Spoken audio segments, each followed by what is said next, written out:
Hello बच्चों, कैसे हैं आप सब। आप सभी का इस वीडियो में स्वागत है, अभिनंदन है। आज का बहुत ही महत्वपूर्ण टॉपिक है जिसका नाम है घनाभ।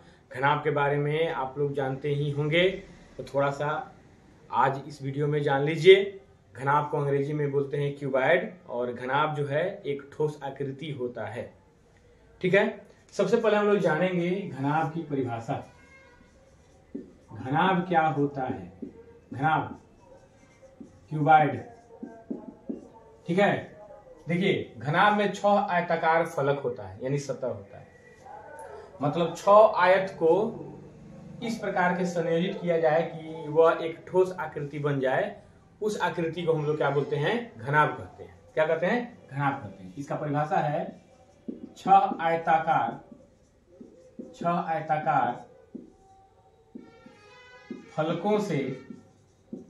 फलकों से बना ठोस आकृति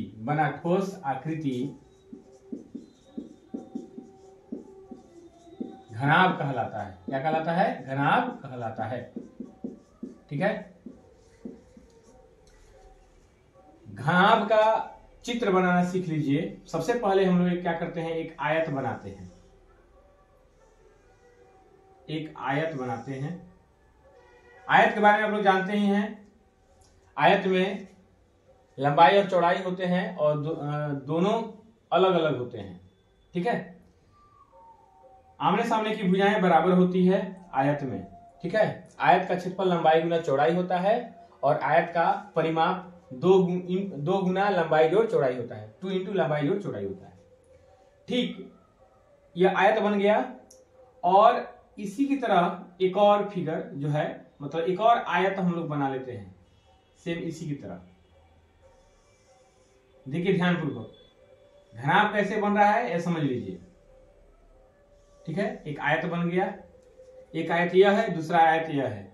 ठीक है, अब क्या करेंगे? इससे इस शीर्ष को मिला देंगे, इस शीर्ष को इस शीर्ष से मिला देंगे, इस शीर्ष को इस शीर्ष से मिला देंगे, और इस शीर्ष को इस शीर्ष से मिला देंगे। तो यह आपका घनाभ बन गया। ठीक है, घनाभ बन गया। अब आइए समझिए, किसी घनाभ में 3 चीज होता है। घनाभ में 3 चीज होता है। कौन कौन चीज? एक में शीर्ष होता है, दूसरा होता है आपका किनारा, और तीसरा होता है फलक। फलक मतलब हम लोग कह सकते हैं पृष्ठ भी कह सकते हैं, या सतह भी कह सकते हैं। आइए समझते हैं कि शीर्ष क्या है, किनारा क्या है, और फलक क्या है। तो देखिएगा, मतलब जिस पॉइंट पर 3 गो किनारा, मतलब 3 गो रेखा खंड मिले, वह शीर्ष कहलाता है। देखिए शीर्ष कितने होते समझिएगा। एक शीर्ष यह हो गया, दूसरा शीर्ष, तीसरा शीर्ष, चौथा शीर्ष, 5वां शीर्ष, 6ठा शीर्ष, 7वां शीर्ष, और ये 8वां शीर्ष। मतलब इसको हम लोग कहेंगे कौन चीज? शीर्ष कहेंगे। तो शीर्षों की संख्या कितनी हो गई? 8। इसका मतलब यह हुआ एक घनाभ में 8 शीर्ष होते हैं। कितने शीर्ष होते हैं? 8 शीर्ष। अब बात करें कितने किनारे होते हैं, तो 2 शीर्षों को मिलाने वाली रेखाखंड जो होती है उसको हम लोग किनारा कहते हैं। एक यह किनारा हो गया, 1 नंबर। ठीक है, दूसरा किनारा यह हो गया 2, तीसरा किनारा यह हो गया 3, चौथा किनारा यह हो गया 4, 5वां किनारा यह हो गया 5, 6ठा किनारा यह हो गया 6, 7वां किनारा यह हो गया 7, 8वां किनारा यह हो गया 8, 9वां किनारा यह हो गया 9, 10वां किनारा यह हो गया 10, 11वां किनारा यह हो गया 11, और 12वां किनारा यह हो गया 12। यानी 12 किनारे होते हैं। 12 किनारे होते हैं। और सतह की बात करें तो सतह जो होता है फलक, तो ध्यान दीजिएगा, एक सतह सामने, दूसरा सतह इसके पीछे, 2 सतह हो गया, एक सतह इधर, 3 सतह हो गया, एक सतह इधर, 4 सतह हो गया, 1 सतह नीचे, 5 सतह हो गया, 1 सतह ऊपर, 6 सतह हो गया। यानी इसके 6 सतह होते हैं। कितने सतह होते हैं? 6 सतह होते हैं। बात समझ में आया? ठीक है, यह घनाभ का चित्र है। घनाभ का चित्र बनाना सीख लीजिए। घनाभ में कितने शीर्ष होते हैं, कितने किनारे होते हैं, कितने सतह होते हैं, यह सीख लीजिए। ठीक है, अब घनाभ का कुछ महत्वपूर्ण सूत्र समझ लेते हैं कि घनाभ का महत्वपूर्ण सूत्र क्या क्या होता है। ठीक है, सबसे पहला समझिए घनाभ। घनाभ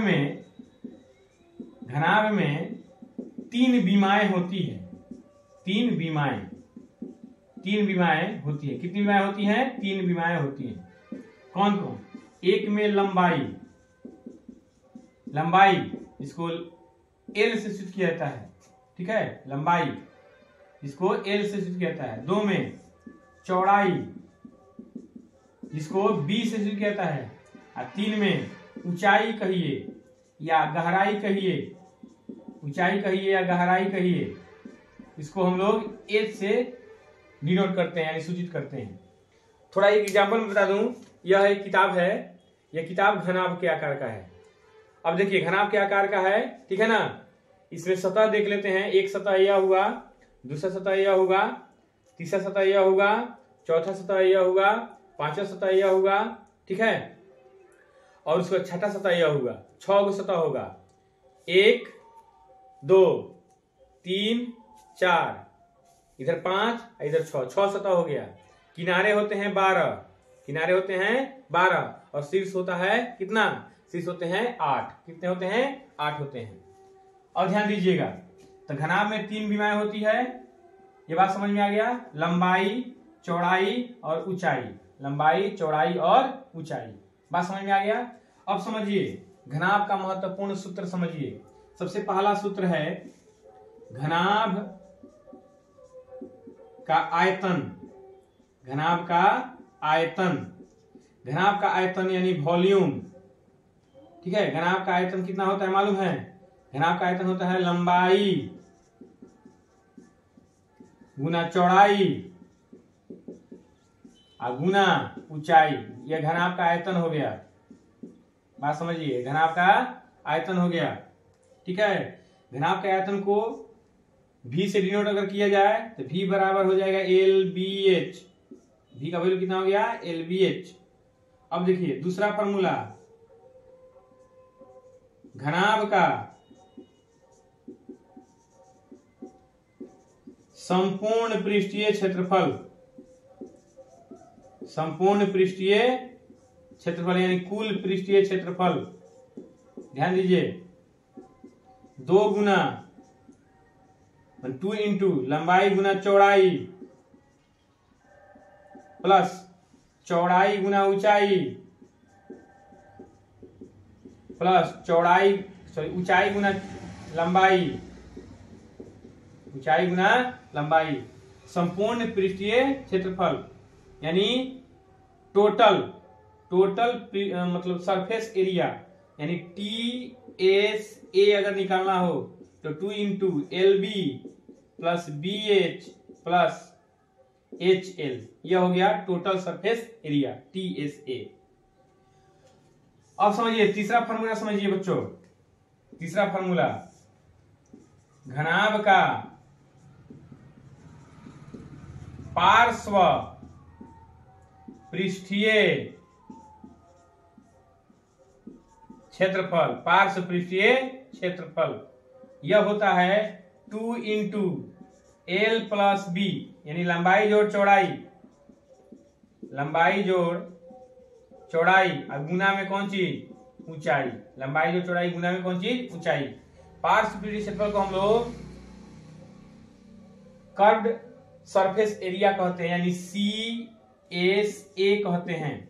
क्या बोलते हैं? CSA। ठीक है, तो CSA का मतलब हो गया 2 इंटू L प्लस B गुना H। L प्लस B गुना H, यह हो गया। चौथा फॉर्मूला समझिए, घनाभ का विकर्ण। मतलब घनाभ का अगर विकर्ण निकालना हो, डायगोनल निकालना हो, तो उसके लिए कौन से फॉर्मूला का प्रयोग कर सकते हैं? तो ध्यान दीजिएगा, अंडर रूट लंबाई का स्क्वायर प्लस चौड़ाई का स्क्वायर प्लस ऊंचाई का स्क्वायर, यानी under root L square plus B square plus H square, यह हो गया फॉर्मूला। अब आइए घनाभ से संबंधित कुछ प्रश्नों को हम लोग समझ लेते हैं। पहला सवाल है, घनाभ का आयतन ज्ञात करें जिसकी लंबाई 8 सेंटीमीटर, चौड़ाई 10 सेंटीमीटर एवं ऊंचाई 8 सेंटीमीटर है। ठीक है, लंबाई है 8 सेंटीमीटर, चौड़ाई है 10 सेंटीमीटर और ऊंचाई कितनी है 8 सेंटीमीटर। ठीक है, हम लोग को निकालना है घनाभ का आयतन। क्या निकालना है? घनाभ का आयतन। ठीक है, देखिए सबसे पहले लिखेंगे दिया है घनाभ की लंबाई। बताइए बच्चों, घनाभ की लंबाई कितनी दी गई है? तो घनाभ की लंबाई यानी एल दी गई है 8 सेंटीमीटर। चौड़ाई कितनी दी गई है? तो चौड़ाई दी गई है यानी बी दी गई है 10 सेंटीमीटर। और ऊंचाई कितना है? और ऊंचाई जो है यानी एच, यह भी है कितना? 8 सेंटीमीटर। क्लियर? निकालना है हमें घनाभ का आयतन। घनाभ का आयतन याद कीजिए, घनाभ का आयतन अभी मैंने बतलाया है, लंबाई गुना चौड़ाई गुना ऊंचाई यानी एल बी एच। अब बोलिए एल कितना है? 8 सेंटीमीटर है, गुना बी कितना है? 10 सेंटीमीटर है, गुना एच कितना है? एच है 8 सेंटीमीटर है। अब एक काम कीजिए, 8 में 10 से गुना कीजिएगा तो 10 8 80 हो जाएगा। 80 में 8 से गुना कीजिएगा तो कितना हो जाएगा? 640 हो जाएगा। अब सेंटीमीटर गुना सेंटीमीटर गुना सेंटीमीटर, तो सेंटीमीटर का पावर 3 हो जाएगा। यह आंसर हो गया। क्लियर? इस तरीके से घनाभ का आयतन निकाला जाता है। क्लियर? अब समझिए, नेक्स्ट क्वेश्चन है, घनाभ का संपूर्ण पृष्ठीय क्षेत्रफल ज्ञात करें जिसकी लंबाई है 4 सेंटीमीटर। लंबाई है कितनी? 4 सेंटीमीटर, चौड़ाई है 5 सेंटीमीटर और ऊंचाई कितनी है? 6 सेंटीमीटर। ठीक है, हम लोग को टोटल सरफेस एरिया निकालना है। क्या निकालना है? Total surface area. तो लिखेंगे दिया है घनाभ की लंबाई, बताइए घनाभ की लंबाई यानी एल कितनी है? 4 सेंटीमीटर। चौड़ाई यानी बी है आपका 5 सेंटीमीटर एवं ऊंचाई कितनी है? बताइए ऊंचाई यानी एच, यानी ऊंचाई दिया है कितना? 6 सेंटीमीटर। 6 सेंटीमीटर निकालना है घनाभ का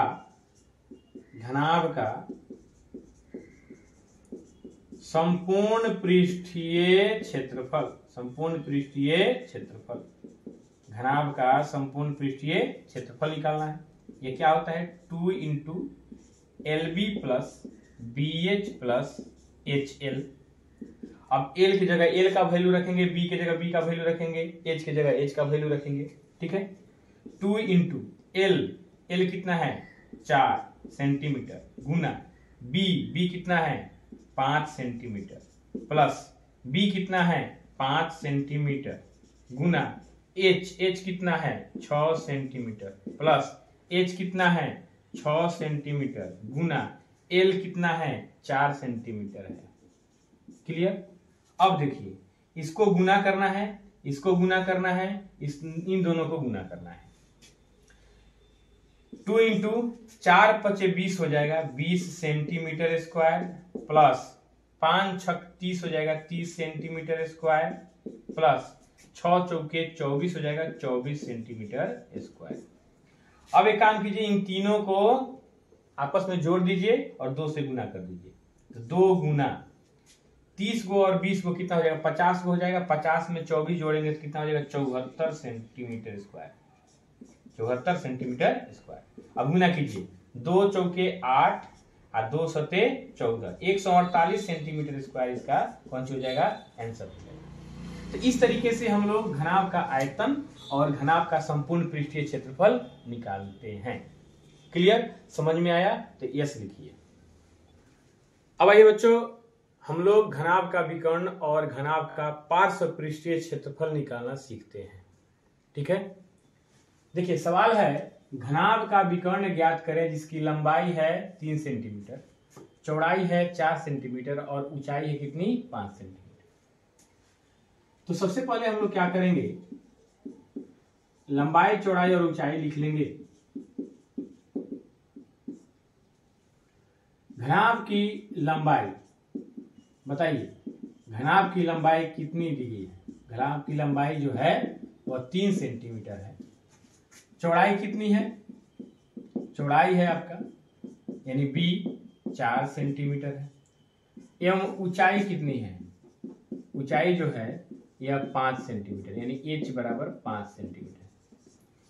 निकालना कौन सी है? घनाभ का विकर्ण। बताइए घनाभ का विकर्ण का सूत्र क्या होता है? घनाभ का विकर्ण का सूत्र क्या होता है?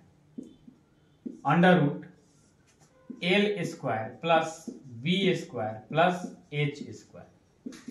अंडर रूट एल कितना है? 3 है, 3 का स्क्वायर प्लस बी कितना है? 4 है, 4 का स्क्वायर प्लस एच कितना है? 5 है, 5 का स्क्वायर। अब बताइए अंडर रूट 3 का स्क्वायर कितना हो जाएगा? 9 प्लस 4 का स्क्वायर कितना हो जाएगा? 16 प्लस 5 का स्क्वायर कितना हो जाएगा? 25। ध्यान दीजिएगा 9 में 16 जोड़ेंगे तो 25 होगा, 25 में 25 जोड़ेंगे तो कितना हो जाएगा? अंडर रूट 50 हो जाएगा। अंडर रूट 50 हो जाएगा।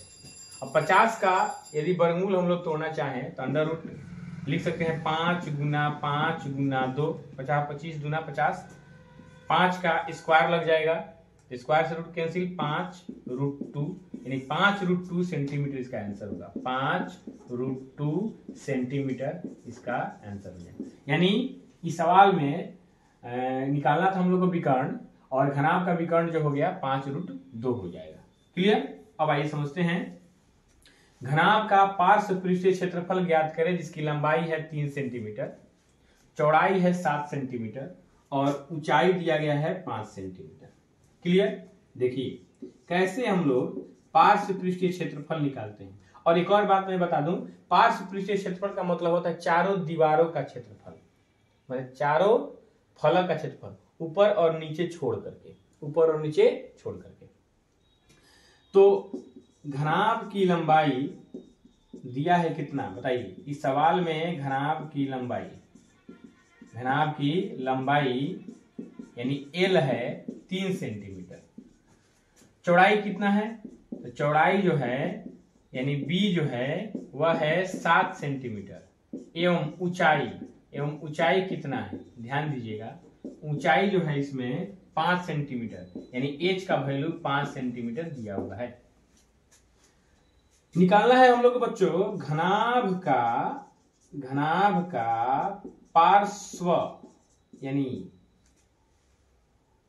चारों दीवारों का क्षेत्रफल, पार्श्व पृष्ठीय क्षेत्रफल CSA, कर्व सरफेस एरिया। यह होता है 2 इंटू एल प्लस बी गुना में एच। अब 2 इंटू एल है 3 सेंटीमीटर प्लस बी है तुम्हारा 7 सेंटीमीटर और गुना में एच है कितना? 5 सेंटीमीटर। अब ध्यान देने वाली बात क्या है, इसको जोड़ना है, जोड़ करके 2 और 5 में गुना करना है। बात समझिए, इसको जोड़ लेंगे 3 और 7 कितना हो जाएगा? 10, 10 दूनी कितना हो जाएगा? 20, तो 2 गुनी 10 सेंटीमीटर और गुना कितना हो जाएगा? 5 सेंटीमीटर। अब बोलिए 2 में 10 से गुना करेंगे 20 हो जाएगा और 20 में 5 से गुना करेंगे 100 हो जाएगा। 100 सेंटीमीटर गुना सेंटीमीटर यानी सेंटीमीटर स्क्वायर इसका आंसर हो जाएगा। कहने का मतलब है इस सवाल में हम लोग को पार्श्व पृष्ठीय क्षेत्रफल निकालना था। लंबाई था 3, चौड़ाई 7 और ऊंचाई 5, तो हम लोग को कितना आया? 100 सेंटीमीटर स्क्वायर आया। ठीक है, घनाभ से संबंधित बहुत सारे कंसेप्ट है, अंत नहीं है। ठीक है, बहुत सारे सवाल है। यह आपका प्राइमरी है, ठीक है ना, मतलब कि शुरुआती चीज है जिसको समझना अति आवश्यक होता है। इसके आधार पर आप लोग जो है इस चैप्टर से रिलेटेड मतलब जो भी घनाभ का चैप्टर होगा आपकी किताब में, उस किताब से क्वेश्चन जो होगा उसको बनाइएगा। फॉर्मूला मैंने बता ही दिया है और समझने का प्रयास कीजिएगा, ठीक है। और कोई दिक्कत हो तो आप कमेंट करके पूछ सकते हैं और सुझाव भी दे सकते हैं, जहां त्रुटि हो गई हो उस पर सुझाव दे सकते हैं। चलिए मिलते हैं अगले वीडियो में, तब तक के लिए आज्ञा दीजिए। अपना पढ़ाई जारी रखिए और डेली जो है एक नया कंसेप्ट लेकर हम आपके सामने उपस्थित होंगे। बिल्कुल निश्चिंत रहिए, धीरे धीरे आपका मैथमेटिक्स जो है कंप्लीट होता जाएगा, ठीक है। जय हिंद, थैंक यू।